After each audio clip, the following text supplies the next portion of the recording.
Record. Agora tá beleza, agora tá gravando.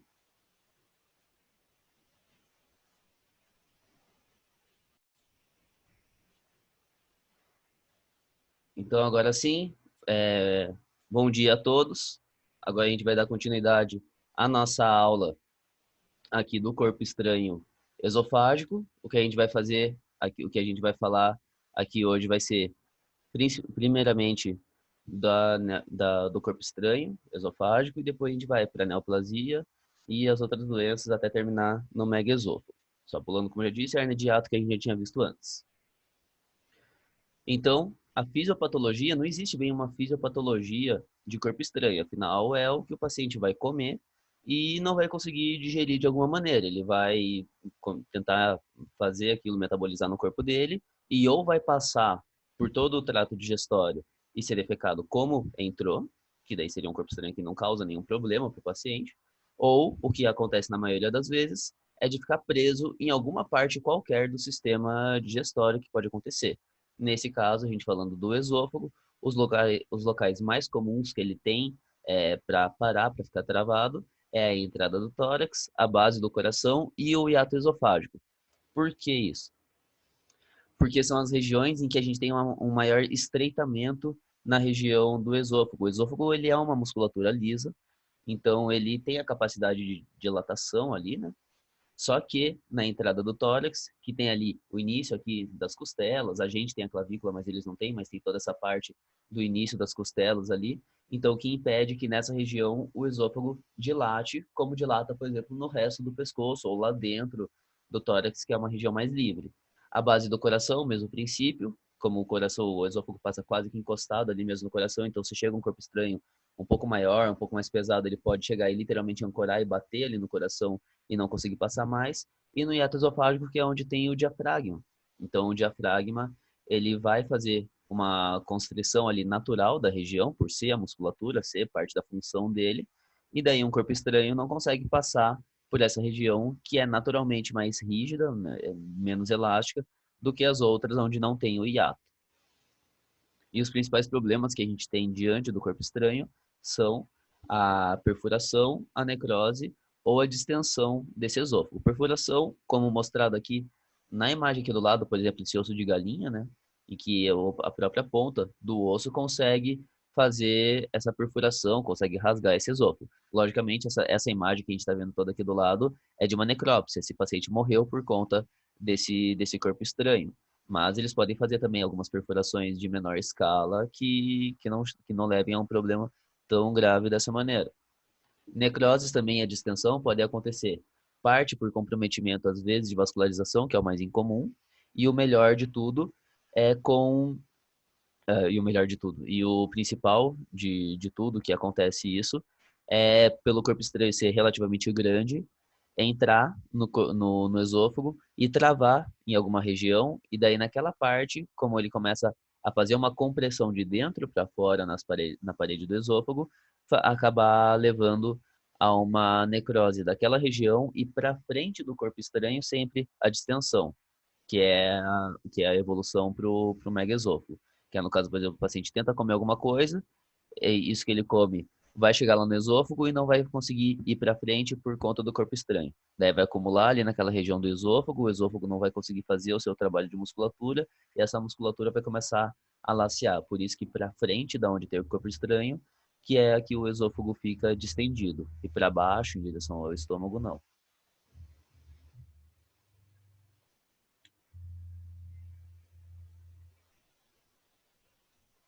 Acho que você não falou comigo, né, Carolina? Acho que não.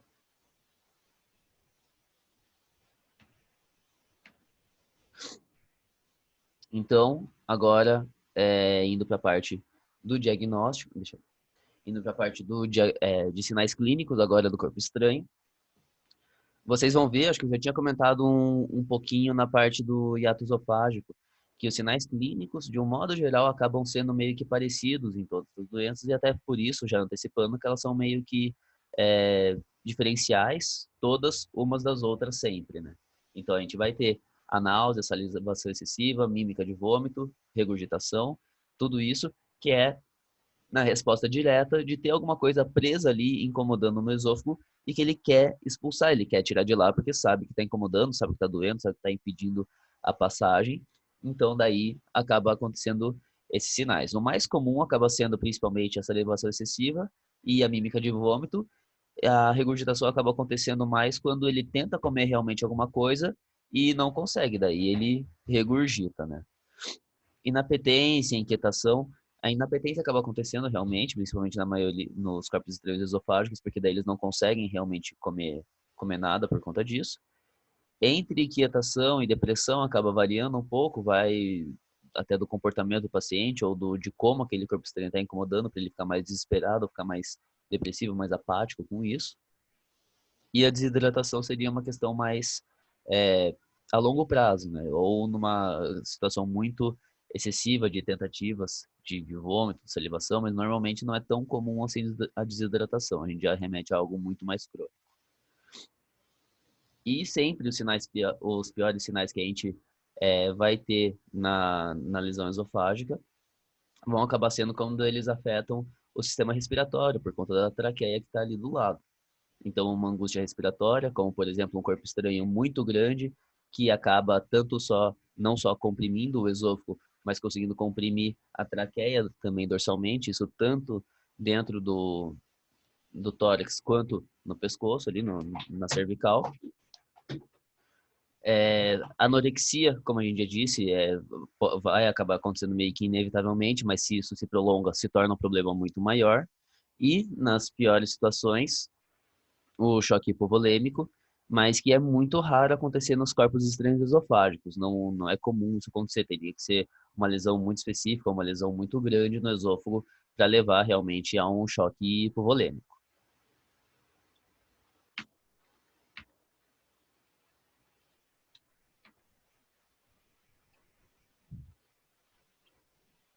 O diagnóstico, ele vai variar um pouco em relação a esse corpo estranho, porque vai variar do corpo estranho, principalmente, que a gente tem.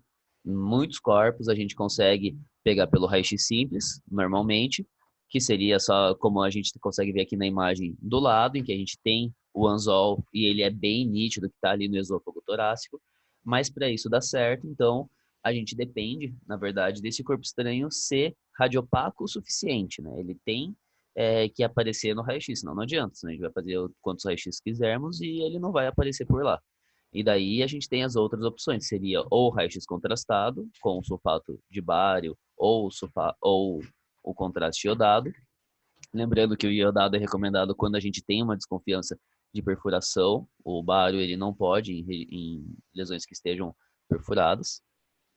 Ou ultrassom. O ultrassom acaba não ajudando tanto assim, normalmente em corpo estranho, porque ele até consegue localizar a região e consegue avaliar um pouco de lesão da estrutura em si, consegue avaliar um pouco da estrutura da parede do esôfago, mas ele não consegue delimitar certinho qual corpo estranho que é, não consegue identificar o corpo estranho, então isso acaba sendo muitas vezes um problema, e pela questão de sombreamento acústico que muitos corpos estranhos fazem, mesmo as avaliações de mucosa e tal do esôfago, em algumas regiões pode ficar muito dificultosa ou nem ser possível fazer por conta do ultrassom, então a gente evita usar. Então o nosso principal exame acaba sendo o raio-x ou a alternativa que seria a melhor de todas, que é a endoscopia, aqui como a gente pode ver aqui do lado, que vai ser o melhor de todos, até porque ela pode ser em muitas situações, na maioria, a forma de tratamento, como a gente já vai ver mais para frente.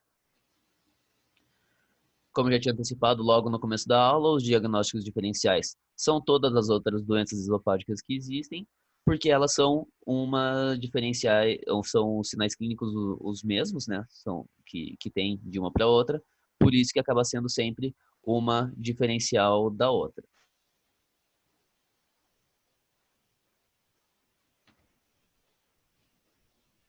Então, como eu acabei de falar, a endoscopia acaba sendo o tratamento de escolha, o melhor tratamento que a gente tem para o corpo estranho. Isso porque, como vocês podem ver aqui nessa imagem aqui da lateral, isso é uma imagem da endoscopia. Então a gente consegue ver exatamente ali o corpo estranho, a gente consegue ver a mucosa esofágica passando aqui toda na lateral, e conseguem perceber que, inclusive aqui, na região do canto direito, embaixo, ali onde eu estou passando o mouse agora, tem uma região que está bem mais avermelhada. Então, a gente consegue ver um detalhamento muito maior das lesões esofágicas diante da endoscopia, lesões muito mais leves e muito mais detalhadas, coisas que a gente não consegue de nenhuma maneira com nenhum dos outros métodos diagnósticos, nem cirúrgicos, na verdade, de avaliação ali do esôfago. Então, por isso, a endoscopia consegue fazer uma avaliação muito melhor desse esôfago e também já tirar esse corpo estranho. Qual é o único detalhe que a gente tem que ter? Para tirar corpo estranho, assim, por endoscopia, ele não pode de maneira nenhuma ser pérfuro cortante, porque se ele estiver perfurando ou tiver o potencial de perfurar o esôfago na retirada, vai ser muito pior. Porque daí você vai puxar esse corpo estranho e ele vai voltar rasgando todo o esôfago, e daí você tem uma lesão muito maior para corrigir. Então, por isso, se o corpo estranho não for pérfuro cortante, você pode entrar com o endoscópio e puxar ele. Se for pérfuro cortante, não tem o que fazer, a gente tem que partir para as cirurgias que são aqui do lado, que como está sendo mostrado, a esofagotomia, que é a abertura tradicional do esôfago para tirar o corpo estranho da região e fechar. A esofagectomia parcial, que seria pensando num corpo estranho que já tenha perfurado alguma região, como se fosse aquela lesão do osso de galinha, lógico, não tão grave como aquela, mas um corpo estranho que já tenha perfurado realmente ali, já tenha ou já esteja levando a uma certa necrose daquela região, daí a gente precisa tirar aquela parte de lá. E a gastrotomia, que acaba sendo uma opção um pouco mais específica, mas é para quando o corpo estranho ele está numa região mais caudal, mais naquela parte do esôfago torácico caudal, e que às vezes pode ser possível puxar esse corpo estranho para o estômago e fazer a retirada por gastrotomia, que acaba sendo muito melhor mesmo do que qualquer cirurgia no esôfago. A gente vai entrar na semana que vem na parte do estômago, e daí vocês vão ver que aqui é bem um oposto, tem um paradoxo aqui, né? Que no caso, o esôfago é horrível de operar. A gente foge basicamente de esôfago na hora da cirurgia. Sempre que dá para não operar esôfago, a gente não opera. Estômago não, estômago é o oposto. A gente gosta de operar estômago é legal de operar. É normalmente quando as coisas dão certo.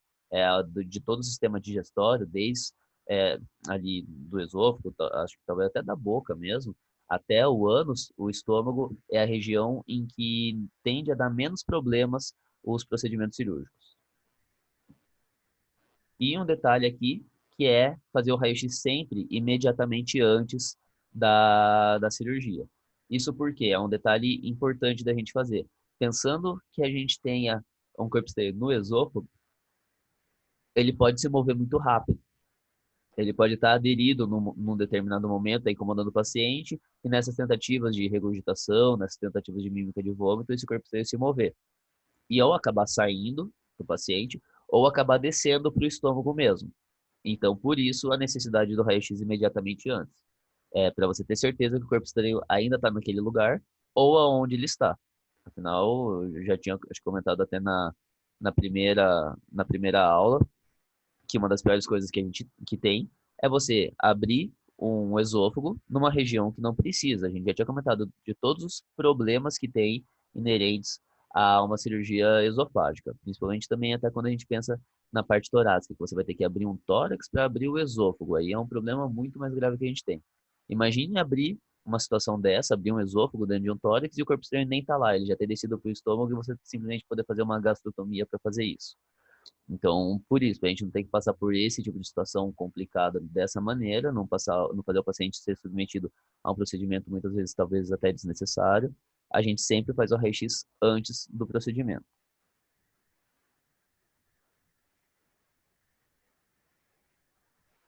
Os cuidados pós-operatórios que eu coloquei aqui, eles na verdade vão ser bem variáveis, né? Porque vai depender da lesão que você tem no esôfago e do que você fez nesse esôfago para tirar esse corpo estranho. Por exemplo, do jeito que está ali, da fluidoterapia, água e alimentação pastosa só após 24 horas, ou talvez ou até 48 horas, e a gastrostomia, a gente está se referindo tudo a uma esofagotomia ou até a uma esofagectomia, que a gente está tirando parte ali do esôfago, fazendo uma abertura significativa ali no esôfago, então vai ter que ter todos esses cuidados a mais ali de cicatrização e de alimentação do paciente pela gastrostomia. Mas, quando a gente consegue tirar pelo esôfago, que o paciente não tem nenhuma lesão de perfuração e nem nenhum comprometimento real ali da mucosa, que seja que, que perca a mucosa interna ali, a mucosa esofágica, a gente não precisa fazer tudo isso. A gente pode apenas a gente pode apenas fazer algumas horas ali de jejum, mas que seja de 8, de 12 horas, por exemplo, alguma coisa assim. Então, acho que 8 já seria até o suficiente após uma endoscopia. Fazer aí sim os analgésicos, os antibióticos, anti-inflamatórios e principalmente aqui os inibidores de histamina, porque eles vão diminuir o refluxo esofágico ali, o refluxo gástrico, fazendo com que diminua a reincidência de traumas e de lesões ali naquela região do esôfago. Então, aí acaba sendo um pós-operatório muito mais tranquilo quando a gente consegue utilizar a endoscopia do que as cirurgias convencionais, né? Normalmente, quando você tira um corpo externo por endoscopia, se, por exemplo, você tirou de manhã à noite, o paciente já pode estar conseguindo comer a ração pastosa sem problema nenhum. A seca, de qualquer forma, sempre vai incomodar porque é pedaço de ração, é pedaço duro, na hora que passa no esôfago, passa machucando, passa incomodando, mesmo que seja uma inflamação leve. Então, daí acaba sendo, de qualquer maneira, mesmo pela endoscopia, a recomendação por conforto do paciente, a gente deixar alguns dias, pelo menos aí uns 3 dias, a alimentação pastosa depois do procedimento que acaba sendo mais confortável. E as complicações que a gente tem são a esofagite, que pode levar a uma estenose daquela região, se é secundária, né? A esofagite, conforme vai é, se perpetuando por ali, acaba levando a uma estenose. A necrose e a infecção, ambas que levam secundariamente à deiscência da sutura, e são os três principais problemas que a gente acaba tendo. Logicamente, vocês já entenderam, acredito eu, né, que a necrose e a deiscência a gente está se referindo aos procedimentos de sutura, né? Então, a esofagotomia e principalmente a esofagectomia, que tem um alto índice de deiscência e de necrose. Na endoscopia, isso não se aplica porque a gente não abriu o esôfago, né? E o divertículo esofágico que pode acabar acontecendo secundário é a região em que o corpo estranho estava, ou até ao procedimento cirúrgico, dependendo de como foi feito a sutura, dependendo do nível de lesão que acabou ficando naquela mucosa. Por enquanto, antes da gente ir para a estenose esofágica, como que tá? Para vocês aí, tá muito travado, tá dando certo assim? Podemos continuar?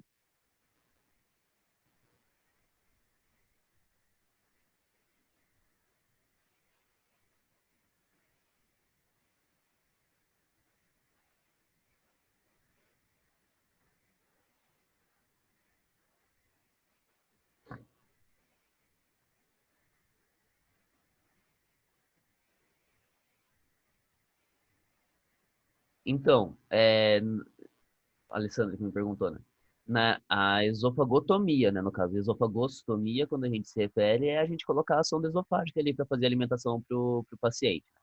É só detalhe técnico ali do nome, né?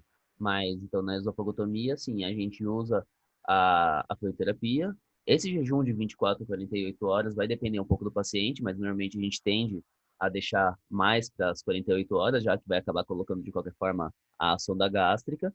E as medicações aí são as mesmas, que daí eu não estou detalhando aqui as medicações, porque para as lesões esofágicas de um modo geral, elas vão acabar sempre sendo a, as mesmas ali, né, de analgesia antibiótico, tramadol, dipirona, o metronidazol, como eu já tinha comentado, e a amoxicilina, que são os dois antibióticos principais, mas que daí eles não estão explícitos aqui porque estão na primeira aula, naquela aula que quando a gente fala sobre a cirurgia esofágica de um modo geral, que daí eu deixei as medicações ali marcadas. Deu para entender?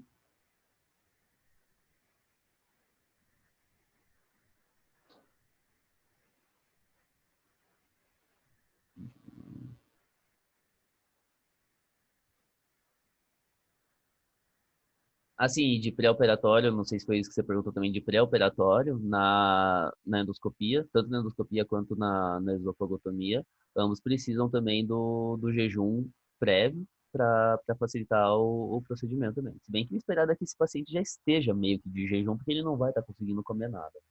A não ser que tenha acabado de acontecer, estavam comendo ali e no meio do almoço, sei lá, ou logo depois do almoço, veio algum corpo estranho que ele tenha ingerido, né? Senão é muito difícil o paciente ter comida realmente na hora de fazer a avaliação desse corpo estranho.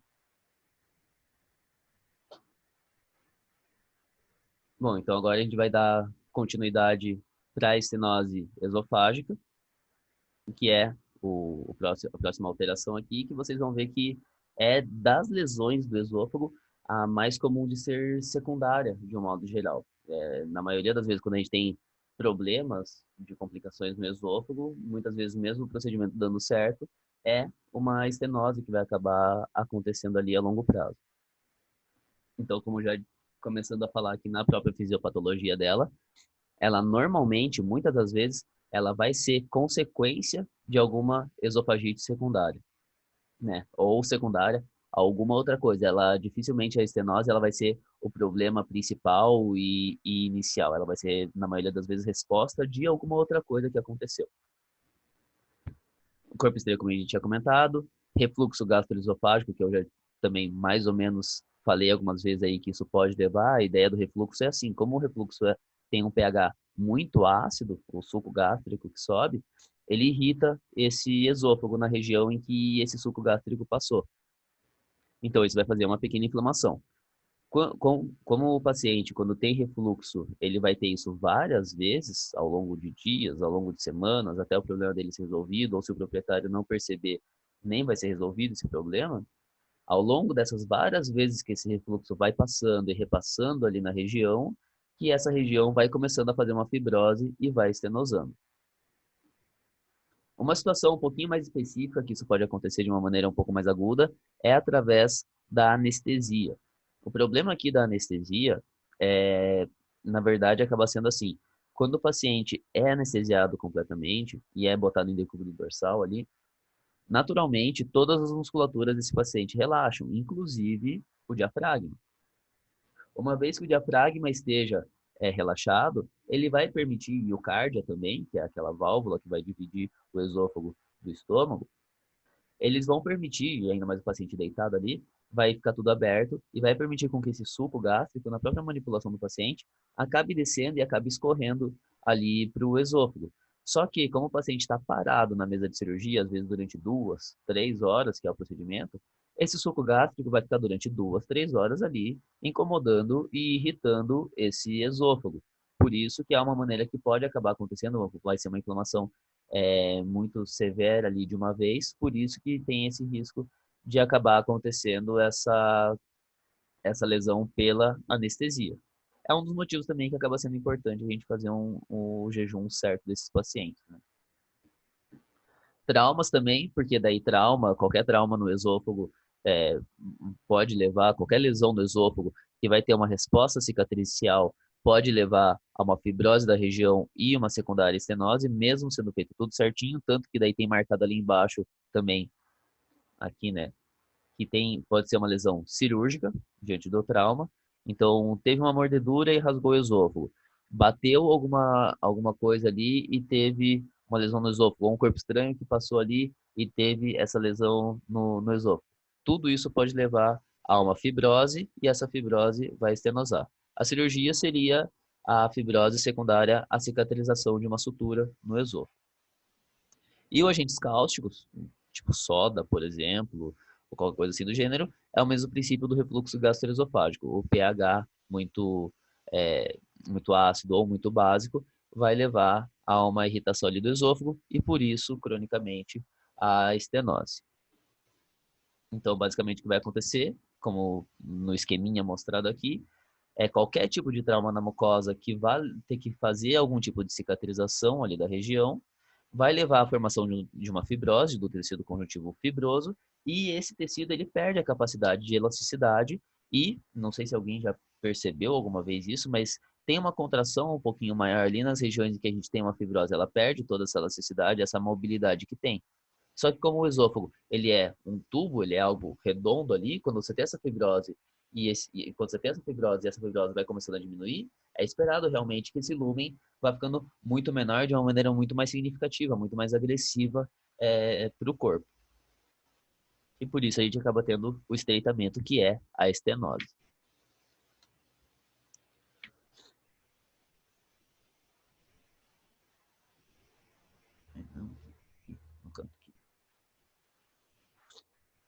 Os sinais clínicos, então, uma parte um pouquinho específica aqui, é a gente ter o histórico claro de trauma na região, para poder justificar a estenose, ou ter passado por uma cirurgia na região, ou uma anestesia recente ali, e, em especial, o uso de tetraciclinas.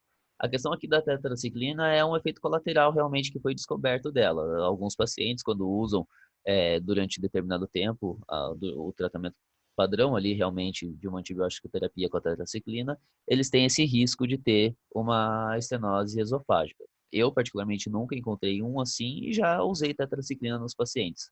E nunca vi sobre. Talvez não seja tão comum assim, mas pode acontecer.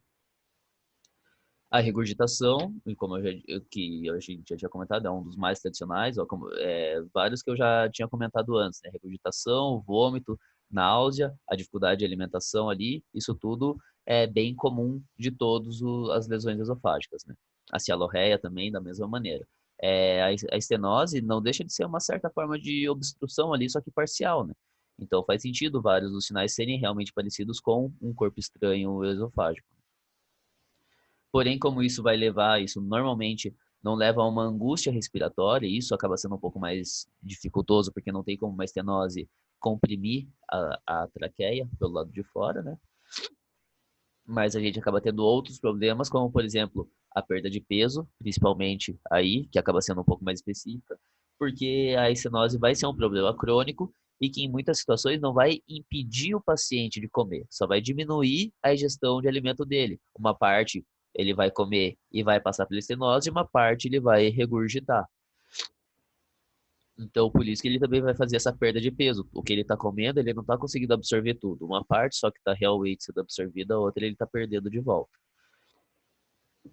E, como sempre, os principais problemas ou os problemas mais graves vão se dar quando a gente tem um comprometimento respiratório por conta do esôfago. Nesse caso, como eu já disse, não tem como a gente fazer uma obstrução, um bloqueio ali da traqueia, mas o que acaba sendo muito comum na estenose esofágica é o refluxo, e por conta desse refluxo, o paciente fazer uma pneumonia aspirativa, ele começar a aspirar o que ele está fazendo de refluxo, e isso começar a levar aos problemas pulmonares, até a crepitação, que são os sons pulmonares, um esforço respiratório maior por conta da pneumonia que já está ali crescendo, e a febre também por conta da pneumonia. E daí são as piores situações que a gente tem diante do esôfago. E os diagnósticos são o esofagograma ou esofagoscopia. Esofagograma, aqui no caso, é o raio-x, né, principalmente. E no caso daí do esôfago, o principal acaba sendo o raio-x contrastado, que a gente consegue ver exatamente o raio-x, o contraste vindo pelo esôfago, e depois ele diminuindo, ele se estreitando ali numa região em que é a estenose e não conseguindo passar mais para frente daquilo, ou passando por um fio muito pequeno, por um caminho muito pequeno. E a esofagoscopia, que é a endoscopia do esôfago, que é exatamente essa imagem que a gente está vendo aqui na direita. Não sei se vocês conseguem lembrar mais ou menos de como estava a imagem do corpo estranho esofágico ali atrás, mas é, a gente tem que pensar aqui que a gente tem que pensar aqui que na endoscopia é como se a gente estivesse dentro do esôfago. Então, olhando ali como se fosse a gente olhando de dentro de um túnel, sabe? Esse esôfago. Então, era esperado que essa bolinha, que esse buraco aqui, fosse mais largo, fosse pelo menos aqui umas 4 vezes o tamanho dele, mais ou menos, para fazer justo, para fazer sentido a um esôfago normal. Então, por isso que nessa imagem a gente consegue classificar que a gente tem realmente identificação de uma estenose esofágica.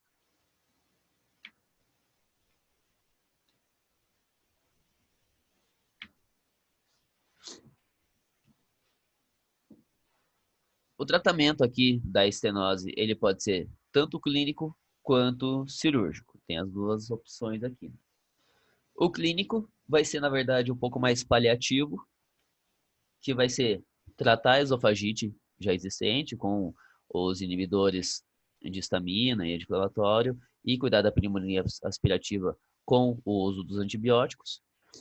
Alimentação líquida, aí acaba sendo realmente líquida para esse paciente, para conseguir passar mais fácil pela estenose, e daí você alimenta para sempre o paciente assim de maneira líquida, porque daí você sabe que é algo que vai sempre conseguir passar pela estenose esofágica. Normalmente nisso aí a gente também acaba dividindo um pouquinho mais a alimentação do paciente, para não dar muita quantidade de uma vez, então esse paciente vai comer mais vezes ao dia, uma menor quantidade por vez, para aumentar as chances de não ficar voltando muita coisa pelo refluxo. Em algumas situações mais graves ou que esse tipo de manejo seja mais dificultoso, a gente tem que acabar lançando mão da gastrostomia, que seria a colocação da sonda gástrica para alimentar o paciente por ali.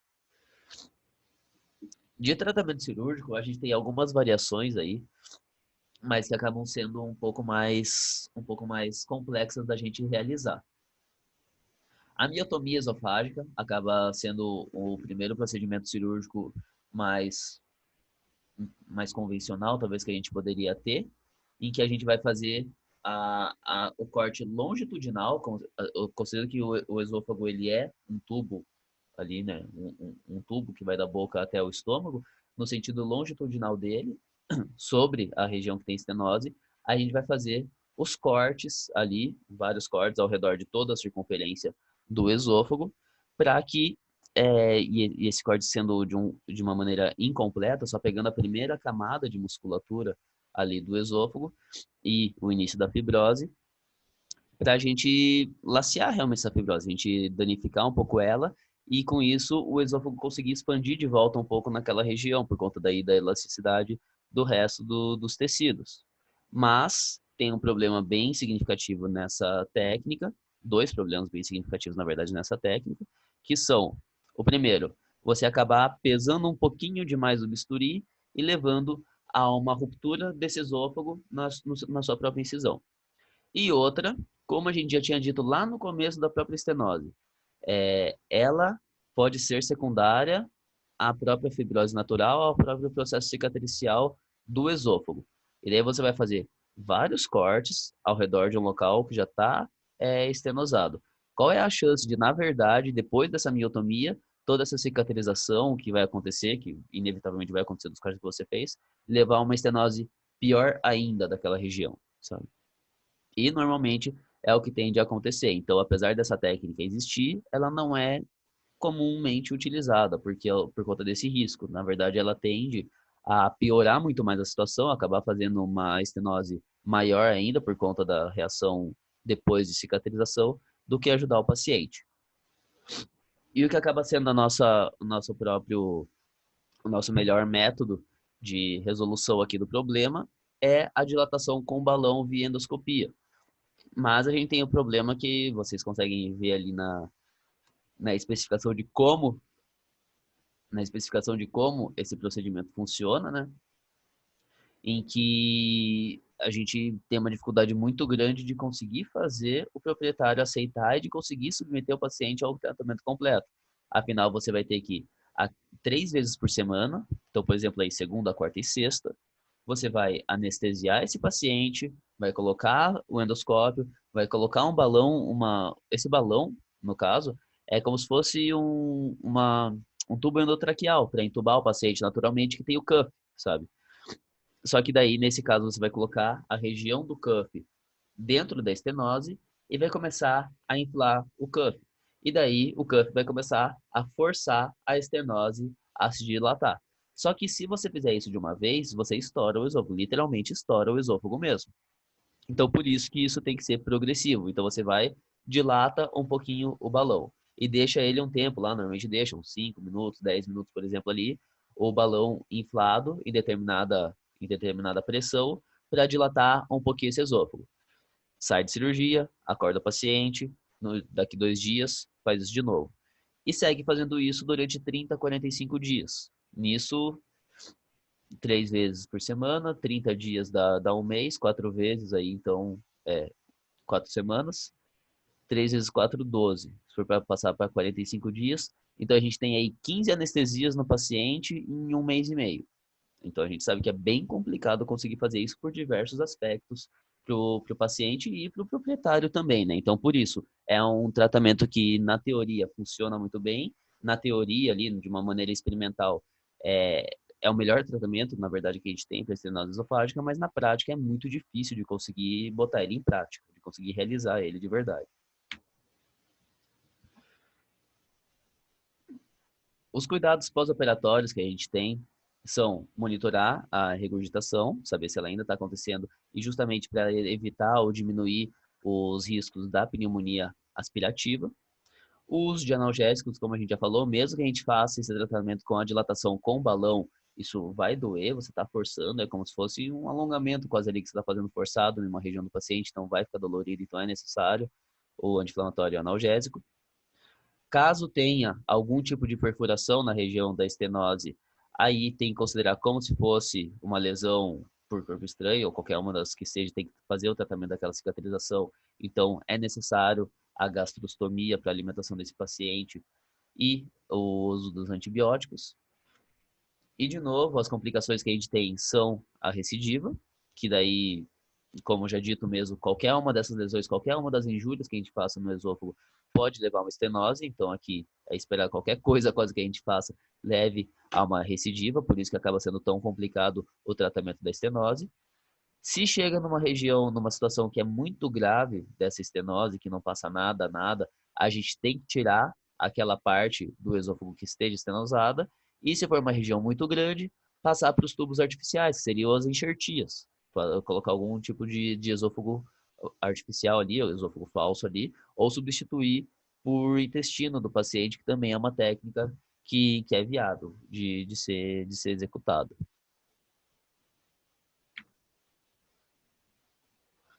Como que tá por enquanto aí para vocês? Essa parte de estenose foi tudo tranquilo também? Querem perguntar alguma coisa? Ou podemos continuar para a parte de neoplasia esofágica?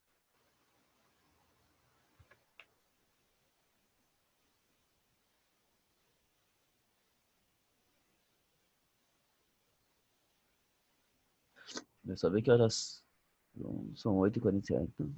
Acho que vai dar pra gente terminar todas as doenças até assim mesmo. Então, beleza. Então, vamos para neoplasia esofágica. Essa é uma parte mais secundária, um pouco, uma parte um pouquinho mais rápida, porque a neoplasia esofágica ela é muito rara. Não só porque ela é muito rara, mas porque, na verdade, assim, para nossa sorte, ela é muito rara, porque quando ela acontece, é difícil a gente ter muita coisa para fazer. Justamente porque ela tende a ser maligna, as neoplasias esofágicas tendem a ser malignas na sua maioria esmagadora das vezes, e muito invasivas e muito metastáticas. Ou seja, quando acontece, é realmente muito difícil a gente conseguir recuperar esse paciente.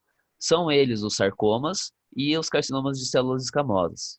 Os leiomiomas até podem acontecer, que são versões benignas dos tumores de células de musculatura lisa ali, mas o mais comum no esôfago acaba sendo o leiomiosarcoma mesmo, que daí seria a versão maligna da neoplasia de musculatura lisa. E eles comumente levam, esses tumores esofágicos, comumente levam à obstrução esofágica, independente de onde eles tenham acontecido. Né? Porque, lembrando que o esôfago ele tem 4 camadas, né? 5 se for considerar que ele tem 2 musculaturas, né?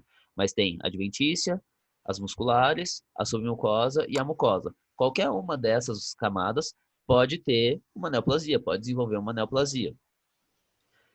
Quando a gente tem até na adventícia, mesmo numa neoplasia mais externa ao esôfago, conforme ela vai crescendo, ela pode começar a comprimir o esôfago e fazer uma obstrução dela, mesmo assim, mesmo não sendo um tumor que está crescendo na parte de dentro mesmo do esôfago. Deu para entender isso, a diferença de uma para outra? Porque que, de qualquer maneira pode levar a uma obstrução?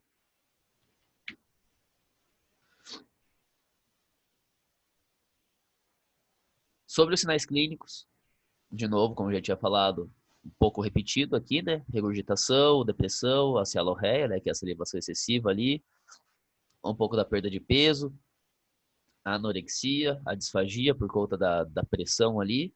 Só que é importante lembrar que, como a gente está falando agora aqui de neoplasia, a parte principalmente de depressão, de letargia, A anorexia, a perda de peso, elas podem ser secundárias a outras alterações neoplásicas, as síndromes paraneoplásicas mesmo, e a comprometimentos mais sistêmicos que a neoplasia pode estar levando o paciente, não necessariamente por conta só do esôfago. E o hálito fétido aí acaba sendo mais referente a uma neoplasia que esteja começando a ulcerar, alguma coisa assim, ali na região do esôfago, e que daí, por isso, leva a essa supuração, a infecção dessa região, e por isso ter o hálito fétido. Tosses podem acontecer daí por conta do tumor estar comprimindo a própria traqueia, e o tumor submandibular, pensando que se for um tumor na região esofágica cervical aqui, aí a gente vai conseguir ver esse aumento de volume acontecendo aqui na frente, né? E de novo, a angústia respiratória, a anorexia, a febre aí, a dispneia, todas as dificuldades respiratórias, sendo as complicações mais graves que a gente tem aí na neoplasia esofágica também.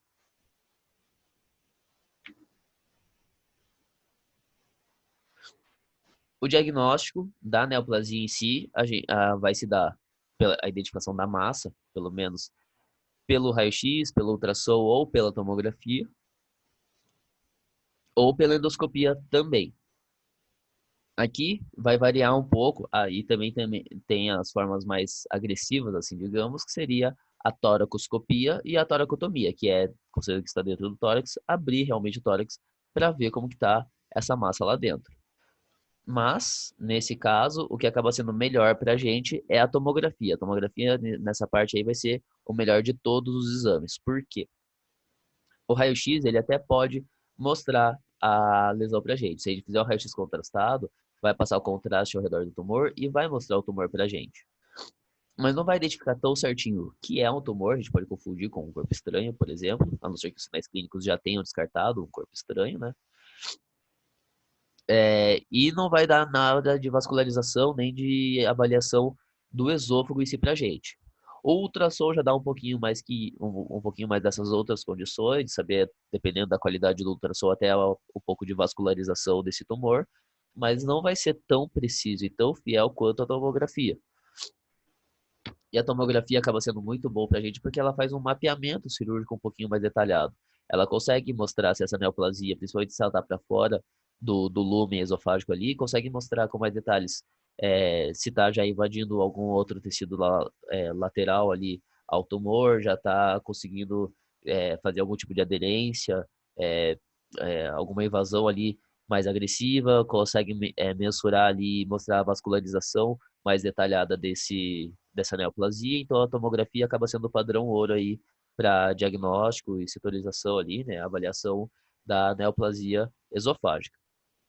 A toracotomia, a toracoscopia acaba sendo muito complicado, essa vai ser mais na falta dos outros diagnósticos, é, porque muitas vezes você pode acabar abrindo e não tendo a opção nem de tirar o tumor, você só abrir para ver como que tá e fechar de volta, pela complexidade de que esteja ali para retirar a neoplasia, às vezes você realmente tem um comprometimento, tem algum tipo de aderência de grandes vasos ali na região, por exemplo, a aorta, que passa muito próximo ali do esôfago, e daí você não conseguir resolver o problema diretamente na cirurgia. Então, por isso que ela acaba sendo um pouco arriscado. Serve como diagnóstico, mas dificilmente, acho que nunca vocês vão encontrar alguém olhando como primeira opção, vamos fazer uma toracotomia no paciente, sabe? Para fazer a identificação do tumor. Vai ser sempre na falta das outras coisas. Ou até fez os outros exames e mesmo assim não identificou o suficiente, não conseguiu ter um parecer ali, daí então você abre para ver. O tratamento não tem muito o que fazer, é a retirada daquela região. São muito poucas as neoplasias na veterinária que são bem responsivas apenas à quimioterapia, né? Então aqui não vai ser diferente. A gente só tem um pequeno problema aqui, que como eu tinha dito lá, as neoplasias são um tanto invasivas e são um tanto agressivas. Então, normalmente, a gente precisa tirar uma região muito grande do esôfago por conta dessas neoplasias. Quantidade muito grande, a ponto de ser muito difícil a gente conseguir fazer a anastomose depois desse esôfago e acabar se tornando necessário a colocação de algum tubo artificial ou alguma enxertia aí nesse esôfago, o que já leva a uma complexidade bem maior do procedimento. E uma coisa que acaba sendo muito importante justamente por conta disso, a gente não tem margem de segurança aqui no esôfago, a gente não tem como fazer margens de segurança no esôfago, muito menos nos tecidos adjacentes, a gente não tem como tirar as partes de musculatura, tirar traqueia, tirar nada de lá ali para fazer margem de segurança dos tecidos. Então, acaba sendo necessário a quimioterapia e muitas vezes, se possível, até antes do procedimento cirúrgico, se o paciente está em condição de passar pela quimioterapia antes, para tentar diminuir esse tumor e diminuir a agressão cirúrgica, tentar diminuir a quantidade que a gente tem que tirar via cirurgia, para tentar dar alguma chance maior de conseguir fazer uma anastomose primária, ou pelo menos não ser tão agressiva assim a cirurgia, quanto se o tumor tivesse na íntegra ali, né, sem nada de quimioterapia antes.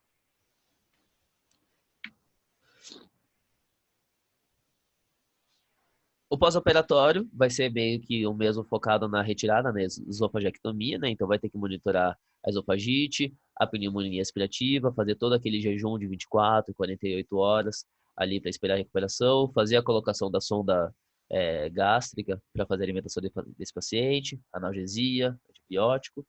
E as principais complicações que a gente tem são a deiscência da ferida cirúrgica, por conta da tensão praticamente inevitável que a gente vai ter naquela região por conta disso, por conta da retirada de um segmento, e a recidiva do tumor, que é quase que inevitável, uma vez que a gente não consegue margem cirúrgica suficiente nesse procedimento. Né? Para a gente não ter a recidiva do tumor, a gente tem que conseguir fazer, daí, na verdade, o tratamento quimioterápico do pós-operatório de uma maneira muito mais eficiente e também, torcer, contar com que esse paciente já não tenha tido nenhum tipo de metástase, nem local e nem distante, né?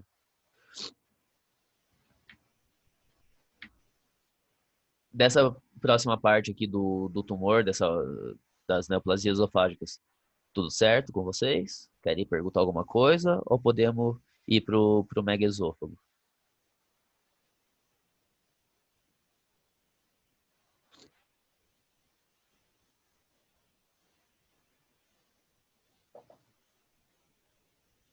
Beleza.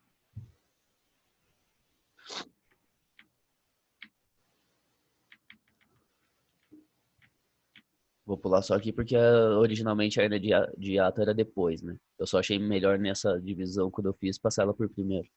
Tava melhor de fazer o vídeo dela em si.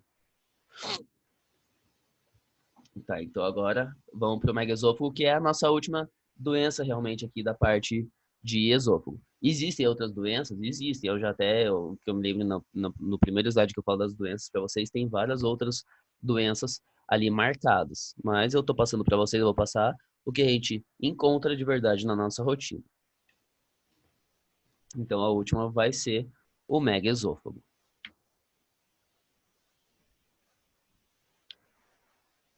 O megaesôfago ele é uma dilatação esofágica que pode acontecer de maneira regional ou generalizada nos pacientes, que é no caso todo o esôfago ficar com tamanho maior que o normal ou só uma parte dele. O detalhe disso também é que não é só ele ficar dilatado, mas também ele perder a sua função.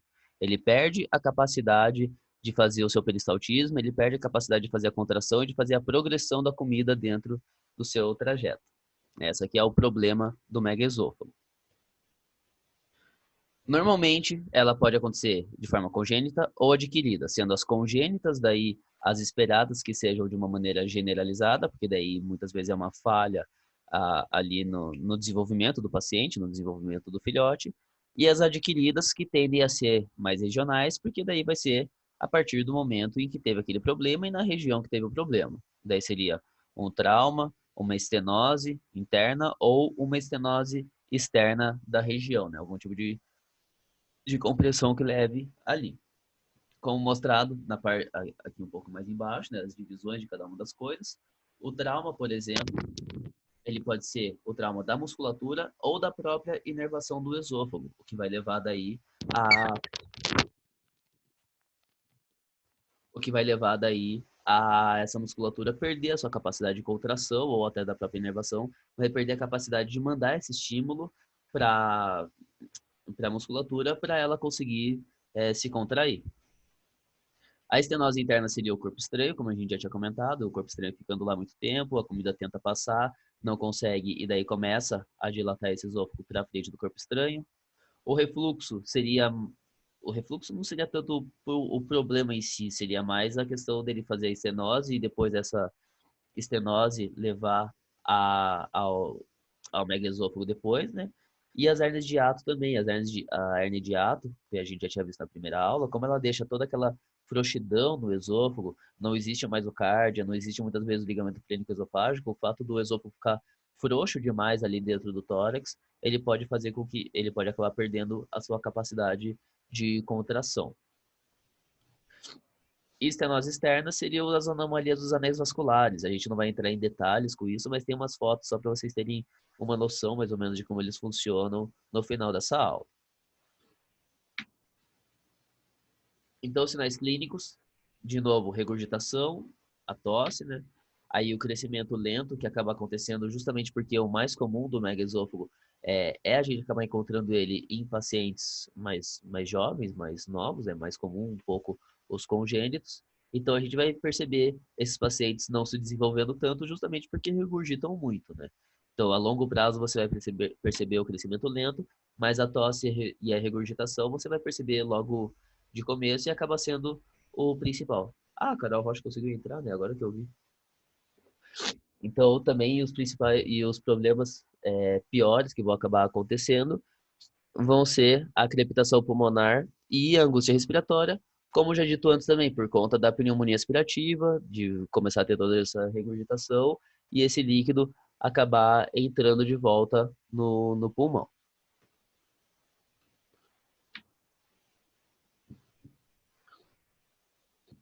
O diagnóstico vai se dar pelo raio-x simples, é muito difícil, na verdade. Se vocês forem comparar aqui, as duas imagens que a gente tem na lateral são do mesmo paciente, uma com contraste e uma sem. Mais ou menos, até dá para perceber um pouquinho da dilatação que tem aqui do esôfago no raio-x simples, mas não é tão fácil de perceber quanto quando a gente tem o contraste aqui passando, que fica bem nítido todo o aumento aqui que esse esôfago tá tendo nessa região. Então, o raio-x contrastado acaba sendo o principal método diagnóstico aí, não só o raio-x simples. Ah, que bom, conseguir um tablet então, assim vai conseguir aproveitar bem mais a aula. E daí a gente tem o esofagograma também, ou a endoscopia para poder fazer a avaliação desse megaesôfago, né? Na endoscopia a gente vai ver, na verdade, daí o oposto que na estenose. Ao invés da gente ver aquela diminuição, aquele estreitamento do lúmen, a gente vai ver um alargamento, a gente vai começar a ver como se a câmera estivesse entrando no estômago, assim, entre aspas, né? Porque você vai perceber ou como uma clareira se abrindo na região conforme você vai chegando no megaesôfago, né?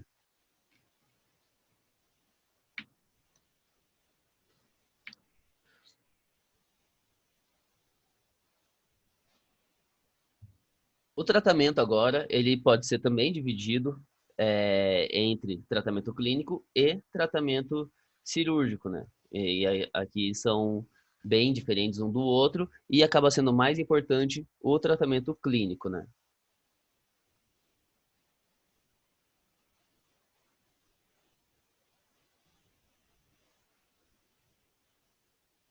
Tá, calma.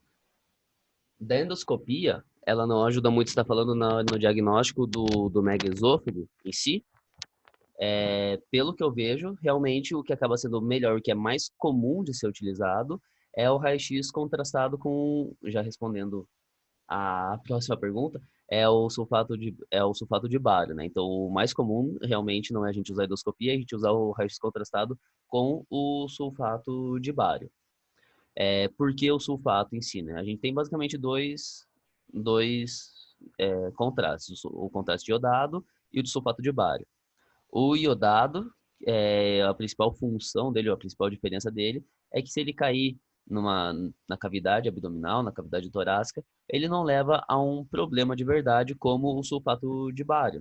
O sulfato de bário ele não pode cair na cavidade abdominal, ele causa ou na cavidade torácica, ele causa uma reação quando ele está fora do sistema gástrico ali, fora da mucosa gástrica, ele causa uma reação química muito forte nos órgãos, causando lá toda uma parte de peritonite mesmo, química por conta disso.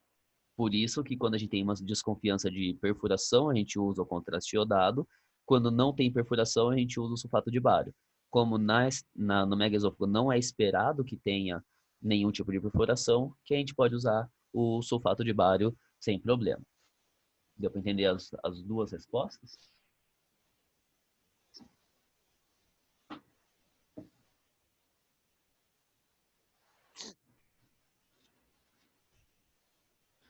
Então, continuemos com a parte do tratamento clínico aqui.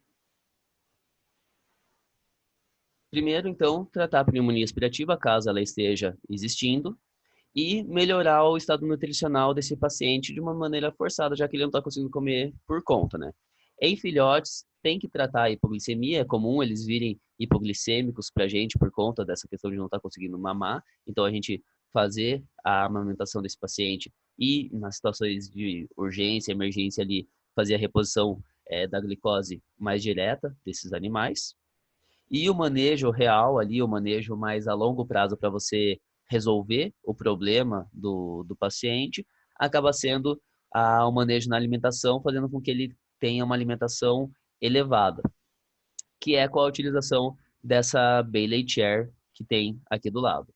A Bailey Chair mais tradicional é essa aqui, essa mais aqui da direita, em que é uma casinha mesmo, que o paciente vai entrar aqui, vai ficar de pé, vai apoiar as patas aqui na lateral, da onde tem a tigela dele, e comer em pé aqui. Ou essa é uma outra variação, essa foto que tem aqui no meio, que é um comedouro para o paciente, para ele comer mais elevado. Dá para perceber que a cabeça está sempre mais alta do que o estômago. E esse é o principal princípio, é você conseguir deixar a cabeça mais alta do que o estômago, para, pela gravidade mesmo, essa comida cair mais fácil, essa comida passar mais fácil pela região que tem a dilatação. Também para facilitar isso, a gente tem essa questão da regra dos 15 minutos, que é o paciente comer ao longo dos 15 minutos para ele ficar em pé ao longo desses 15 minutos. Até um pouquinho depois que ele termina de comer, ele se manter em pé. Isso porque daí vai fazer com que, através da gravidade mesmo, essa comida termine de escorrer toda para dentro do estômago e não aconteça de quando ele terminar de comer e sair correndo por aí na forma quadrúpede natural, essa comida acaba voltando porque ficou presa ali na bolsa que acaba se formando de megaesôfago. E também para facilitar esse manejo, para não ter o risco de achar que toda a comida desceu e ainda ter acumulada porque comeu demais, a gente sempre faz várias refeições ao dia e com muito menos comida. Então, se o paciente comia 2 vezes por dia, 100 gramas ali, você dava 50 e 50, você pode começar a dar 5 vezes por dia, 20 em cada uma delas. Deu para entender assim, mais ou menos a divisão? Aí assim você consegue fazer com que o paciente consiga comer um pouco, faz a digestão daquilo, aquilo lá desce pro esôfago, desce pro estômago, daí depois de um tempo você dá mais um pouco de novo. Essa marcação que tem aqui de vídeo escrita, não sei se vocês chegaram, vocês conseguiram baixar no AVA, mas eu deixei um vídeo de um cachorro sendo alimentado na Bailey Chair lá, ele subindo, ele é adestrado, e daí ele vai e sobe sozinho na, na Bailey Chair para poder começar a comer. Vocês conseguiram ver o vídeo? Conseguiram baixar ele? Se não, também, né, de qualquer maneira, terminando essa aula aqui, vocês conseguem baixar ali para assistir.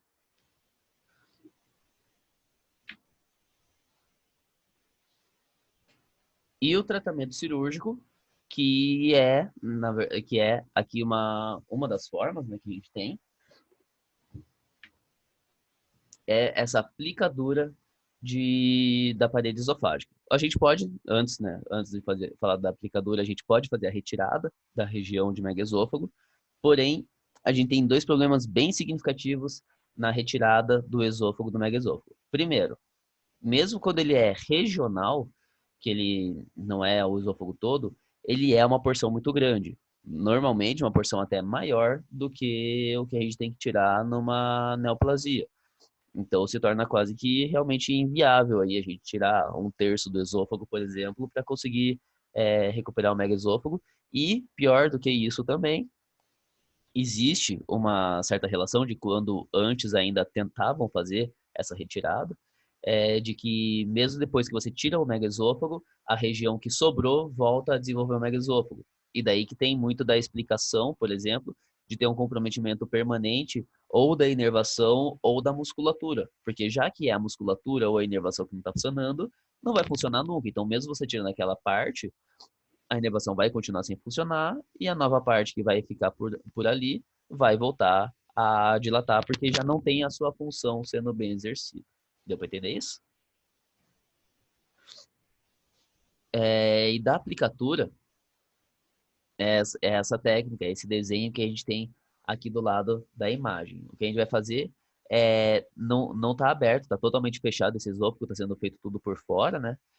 A ideia é que como a gente imagine que tenha um buraco aqui nessa região do esôfago, e daí a gente vai dar uma beliscada numa ponta dele, numa parte dele, numa extremidade dele, passar por cima de uma certa área aqui do esôfago e dar uma beliscada do outro lado.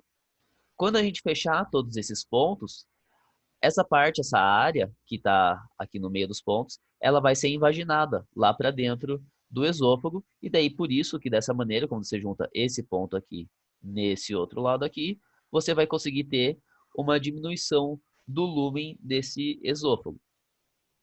Só que daí também, da mesma maneira, a gente tem dois problemas aí. Considerando que a musculatura continua sendo falha, continua sendo afuncional, mesmo você fazendo essa diminuição, ele tende a largar de volta a longo prazo, porque a musculatura já não está funcionando nem a inervação. E outro problema disso também é que muitas vezes essa bolsa, esse excesso de tecido que acaba ficando lá para dentro, pode gerar algum tipo de problema, não necessariamente de obstrução, mas de acúmulo de comida, de prender comida nesse pregueamento que acabou acontecendo ali, e isso levar a alguma infecção crônica também do esôfago. Então, apesar dessa técnica existir, também não é recomendado, né?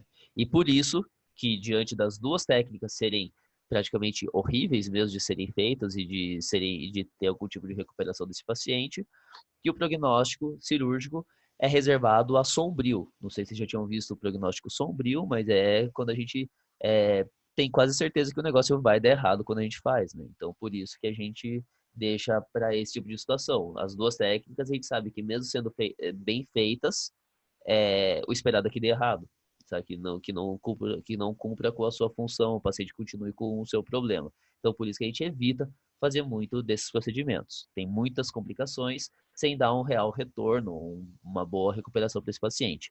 Então, o tratamento mesmo para megaesôfago acaba sendo o manejo clínico desse paciente.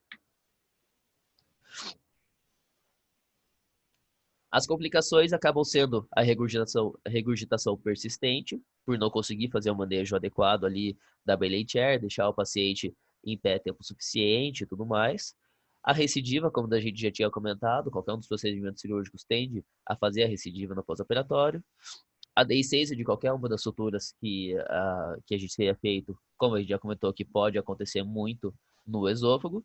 E, infelizmente, aqui a parte de óbito, que daí acaba sendo um tanto sofrido para esses pacientes, porque vai ser de duas uma. Ou por uma desnutrição muito severa que eles acabam tendo, não conseguem comer a longo prazo e vão ficando igual esse boxer que está ali do lado, realmente, totalmente caquético pela dificuldade, por não conseguir comer mesmo, pela dificuldade de nutrição. Eu acabei não falando no começo da aula, mas a título de informação, certa curiosidade, essa imagem desse boxer tá aí porque o boxer é uma das raças mais comuns, mais predispostas a ter o megaesôfago. Tá? Mas eles podem vir a óbito por conta disso, ou muitas vezes, que aqui na nossa realidade, mas no exterior, principalmente nos Estados Unidos acontece muito, de ser solicitado a eutanásia desses pacientes por conta da dificuldade de alimentação, dificuldade de manejo que se tem ali para manter esses pacientes, eles não conseguem, e daí acabam pedindo a eutanásia do paciente.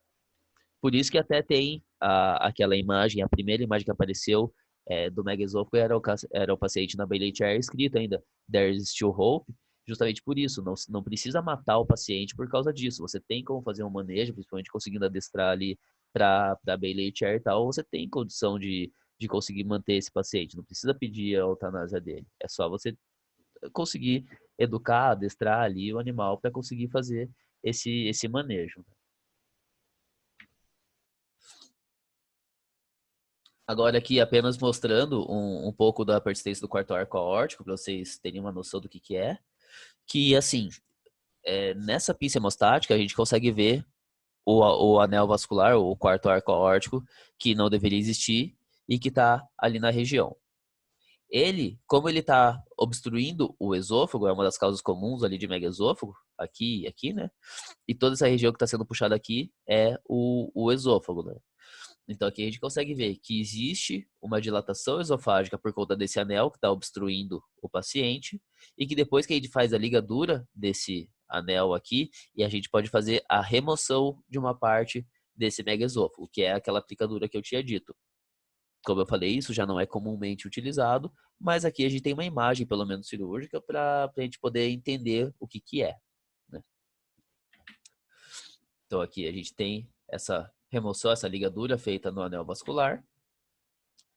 E daí a gente tem o final do procedimento dessa maneira, né? Tá um pouco dividido as fotos. Isso aqui é a foto inicial. Assim que abriu, a gente consegue ver toda essa dilatação, todo esse tecido aqui, essa bola que está oventada aqui embaixo do pulmão, é o esôfago dilatado.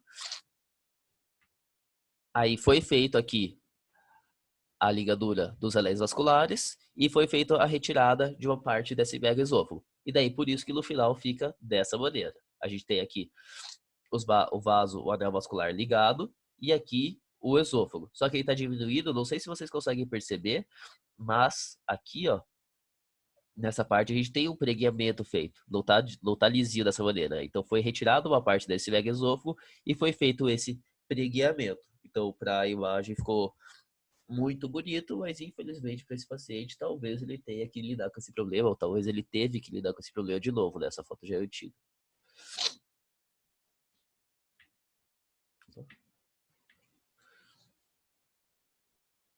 O que é esse quarto arco aórtico? O que acontece? Tá. É, antes de responder a pergunta da Amanda, então, da parte de megaesôfago geral, tudo tranquilo? Tá tudo certo? Alguém quer perguntar alguma coisa também? Enquanto eu vou digitando, eu vou respondendo a pergunta da Amanda. O quarto arco aórtico, na verdade, não é bem uma malformação do paciente. Ele existe naturalmente. É uma anomalia do feto quando ele nasce. Sabe que o paciente, a gente também, né? Os mamíferos, de modo geral, a gente tem uma vascularização diferente quando a gente está dentro da mãe por conta do cordão umbilical ali, né? Então a gente não faz as trocas gasosas por respiração, nem nada do gênero, é tudo pelo cordão umbilical. Por conta disso, existem algumas situações aliás, por conta disso, existem algumas comunicações vasculares naturais no feto e que a partir do momento em que ele nasce, essas comunicações têm que ser desfeitas, elas têm que ser fechadas. É esperado que o paciente desfaça essas comunicações, assim como ele desfaz o cordão umbilical ali, depois que a gente corta, é tudo fechado ali certinho. Do coração tem algumas alterações. Uma delas é o quarto arco aórtico e também tem um forame dentro do coração que faz a união dos átrios, faz a comunicação de um átrio com o outro. E essas alterações, elas devem ser fechadas a partir do momento que o paciente nasce. Então é um defeito o animal não conseguir fazer a regressão dessa comunicação. No caso, o quarto arco aórtico existe naturalmente no feto. E daí, quando o paciente nasce, ele deveria sumir esse arco deveria se desfazer, né? E não se desfaz por alguma anomalia do paciente. E daí por isso que leva esse megaesôfago. Daí a gente tem que entrar em cirurgia e fazer a ligadura desse anel para tirar essa comunicação. Na verdade, já antecipando, isso não faz parte propriamente da aula do esôfago, mas na verdade o megaesôfago ele é inclusive uma coisa secundária do anel vascular. É mais comum a gente pegar o quarto arco aórtico aí, essa persistência do quarto arco aórtico, sem o megaesôfago. e você ter os comprometimentos, você ter os problemas do paciente referentes à comunicação de sangue mesmo, sabe? Quando você tem essa comunicação, é uma derivação que sai assim, é uma artéria que sai da aorta e vai para a artéria pulmonar ali. Então você tem uma variação de pressão bem significativa ali, sabe, de oxigenação do paciente por conta de existir essa comunicação da aorta. Então é muito mais comum a gente entrar para fazer a correção desse quarto arco aórtico por conta das alterações vasculares mesmo ali que ele acaba tendo do que pelo megaesôfago. Deu para entender a resposta? Quando é indicado cirurgia no megaesôfago, nunca, praticamente. A gente evita, na maioria das vezes, só se o paciente, sei lá, não tem nenhuma alternativa de fazer a Bailey Chair, não consegue adestrar o paciente, na maioria das vezes, o que na verdade acaba acontecendo é assim. Todo mundo gostaria de ter um tratamento definitivo para o megaesôfago, mas ainda não tem. Então a galera tenta fazer a cirurgia de alguma maneira, sabe? Mas são todas tentativas, mas sabido que é tudo frustrado, sabe? Então quando você vai tentar a cirurgia, você já avisa para o proprietário que é realmente uma tentativa. Ela não vai ser o melhor tratamento, propriamente assim, sabe? Deu para entender também essa resposta?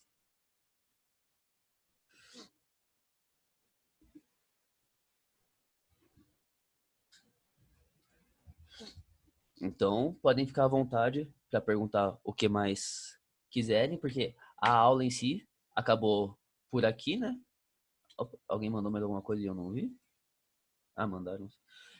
A aula em si do mega esôfago acaba aqui, né? E o módulo de esôfago, então, também, né? Daí, a partir de agora, vai ser a parte de estômago nas próximas aulas. Nos poucos casos de persistência do arco aórtico que vi. Ah, você já encontrou? Eu nunca consegui ver um presencial mesmo. Nunca consegui encontrar um.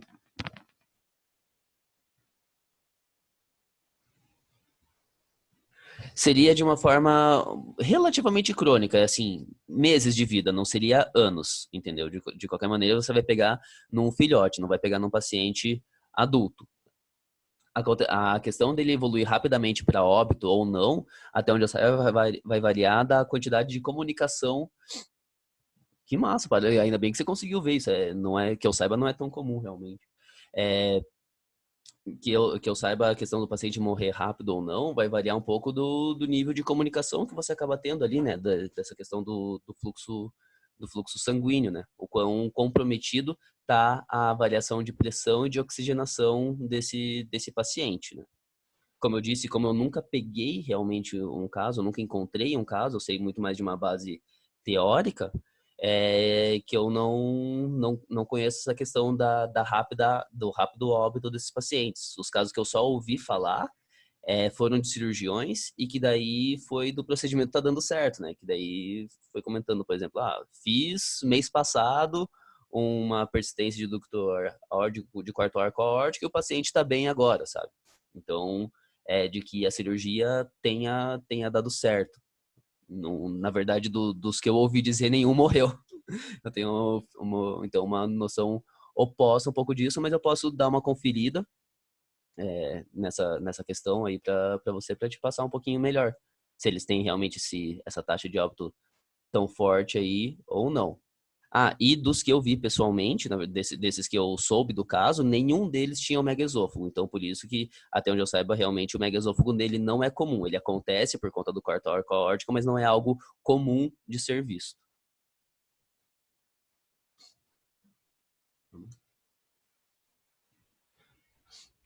E só para confirmar, o diagnóstico de quarto aórtico ocorrido.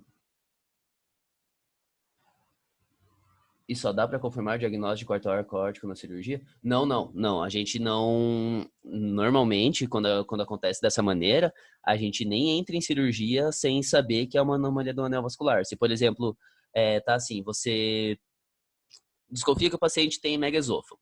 Aí você vai lá e faz o raio-x contrastado desse paciente. Aí você vai ver que a estenose tá ali, que o megaesôfago ele está acontecendo e onde está tendo o travamento dele está sendo ali na base do coração. Você não vai conseguir identificar que é por conta do quarto arco aórtico. Você vai identificar que ele tá sendo originado na base do coração, que é onde tem essa comunicação, né? A partir disso, a gente conversa com o proprietário. Ou fazer um ecocardiograma, por exemplo, para conseguir, através do Doppler, sabe, que tem do ultrassom ali, conseguir fazer a identificação do anel vascular. Ou você fazer uma tomografia, que daí você vai conseguir um mapeamento completo de toda a vascularização ali, de todo o tórax do paciente, e daí você vai ter certeza de que é o quarto aórtico que está fazendo o comprometimento desse paciente. Mas não dá para entrar que dá para entrar em cirurgia, né, sem ter o diagnóstico, mas é muito complicado, né, a chance de dar algum problema, a chance de ter se alguma outra doença, se alguma outra lesão, e daí você ter que ficar nesse improviso, numa região tão nobre, tão delicada, que tem ali entre tórax, pulmão, coração, não vale a pena o risco, sabe, de assim, entrar para ver o que está acontecendo. Então, normalmente a gente faz planejamento antes, ou por ecocardio, ou por tomografia. Até porque o quarto arco aórtico é, é uma das anomalias que existem, mas não é a única. Tem uma outra também, que é a persistência do ducto arterioso, que são dois vasos diferentes, o quarto arco aórtico e o ducto arterioso, mas que os dois, quando acontecem, eles podem fazer essa obstrução do esôfago, né? Então é importante você ter realmente esse planejamento, esse mapeamento antes de entrar para a cirurgia, né? Essa é uma situação que não vale a pena fazer cirurgia exploratória, no caso que seria mais ou menos isso que você está falando, né? Você confirmar o diagnóstico dentro já do procedimento, né? Deu para entender essa também? Fui claro na resposta?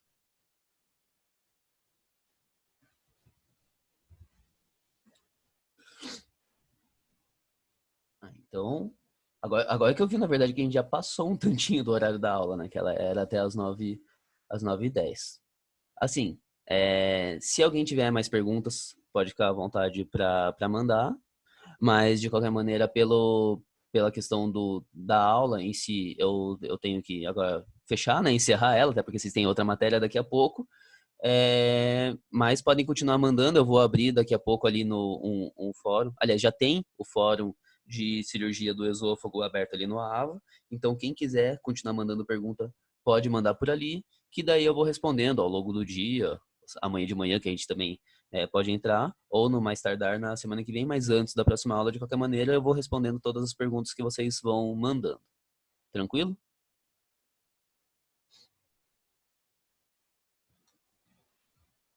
Já vou desfazer aqui.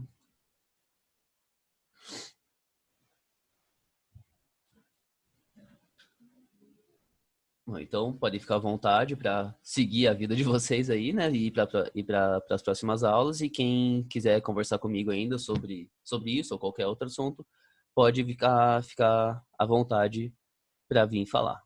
Bom dia a todos e até semana que vem, então.